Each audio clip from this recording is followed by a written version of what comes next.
Which is why I think language needs to change. It needs to embody more concepts than what it currently embodies.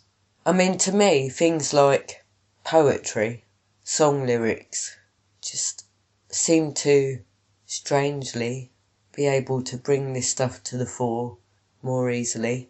I'm not sure why that would be. There have been, the odd person through history that are very good at putting these things forward in a way that more people can understand, but most people, it's very hard to describe some of this stuff. What are we trying to describe? The spiritual realm, I guess. What it is. What it means. But, I mean... Because to me, it's always been more of a feeling than it has something I could actually say. I think the term, for me, spiritual, in this particular case, is too broad a term. And I would say, I'd prefer to actually start with a more narrow term, like an imagination term. Yes, but we're just, again, disputing over words. I'm not disputing the term spiritual, I just think it's You are, we're talking about how we should describe it, we're not actually talking about the thing. Well, I was going to start talking about how to describe it. Yes, but it's not imagination. I wasn't saying that it was. You were. No, what I was saying was that the broadness of the term spiritual is too difficult for me to actually describe what I would mean by that. I don't like that term spiritual so much because it is too broad and it covers too many different things. For example, I consider physical things to be spiritual as well. Yes, but in most people, as soon as you conjure up the word imagination, they think it's a made-up thing. Ah, yeah. So that doesn't help.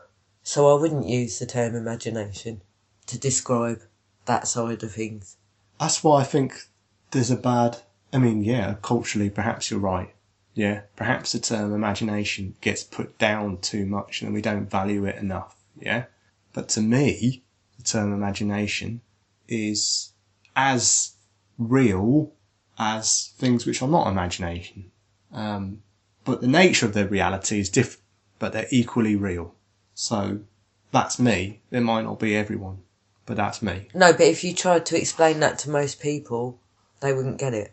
I think it's important to understand that concept because it allows you to understand where, people like shamans are coming from.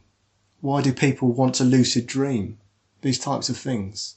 You understand where that kind of whole dreaming perspective comes from. If you say that dreaming is just as important, I won't say just as real, but just as important as the real world, which I believe it is, then you can understand where all those types are coming from, all those types of people, the dreamers. And that's definitely a major part of spirituality. What? The dreamers. The shamans don't see it as imagination. Oh. They think it's real. Yeah? It's real as far as they're concerned. Yeah, but we don't... There is no distinction between the two. Are you telling... They're both just as important. Yes, but I can't go to a Westerner and say, who lives in our culture, and say, yeah, you know what you need to do is you need to just forget all your notions of reality and just say every single thing that I imagine is real and every single thing that I dream is real and every single thing that I hallucinate is real. They're all equally real. That shit ain't gonna fly. It doesn't fit into the Western mindset, and therefore I think the best way of fitting that into the Western mindset is to say, look, it's not real, but it is just as important. Yeah?